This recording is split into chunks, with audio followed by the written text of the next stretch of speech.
The author of the scheme for military dominance by other means was Major General Sher Ali Khan, scion of the princes of Pataudi in India, who had served as Pakistan's ambassador in Malaysia after retiring from the army. Yahya Khan brought back Sher Ali Khan as Minister for Information and National Affairs in his martial law regime.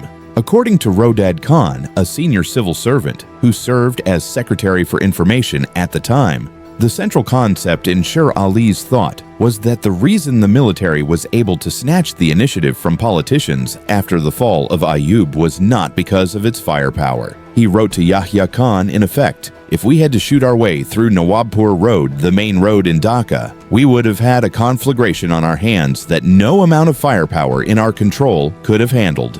The strength of the army, which enabled it to seize the initiative from incompetent politicians in March 1969, he argued, lay in its charisma. This was a precious political resource that once lost would not be easily retrieved. It existed because the mass of the people had not actually encountered the army directly. For them, it was a mythical entity, a magical force that would succor them in times of need when all else failed. In the minds of the people, unlike the bureaucracy and the politicians with whom they had daily contact and whom they knew to be corrupt and oppressive, the army was the final guarantor of Pakistan and its well-being.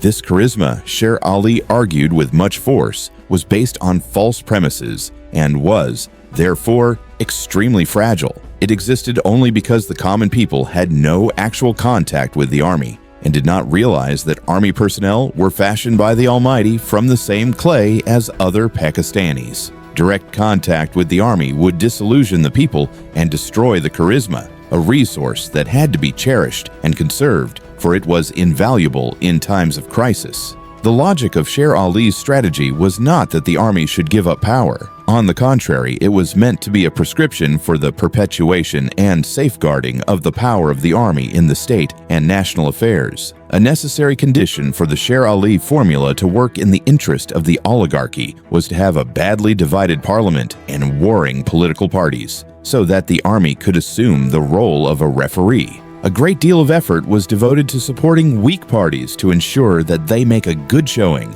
Although aimed at the civilian population, the ideological indoctrination undertaken during Yahya Khan's rule, which lasted less than 3 years, deeply influenced the Pakistani military. As explained by Brigadier A.R. Siddiqui, who was then serving as head of the military's public relations arm, Inter-Services Public Relations, the professional military image was replaced by a politico-ideological image. Expressions like the ideology of Pakistan and the glory of Islam used by the military high command were becoming stock phrases. Messages issued by the service chiefs and the president on the occasion of Defense Day reflected the ideological overtones. They sounded more like high priests than soldiers when they urged the men to rededicate themselves to the sacred cause of ensuring the security, solidarity, integrity of the country and its ideology. They praised the people for their determination, courage, and high ideals in the best tradition of Islam.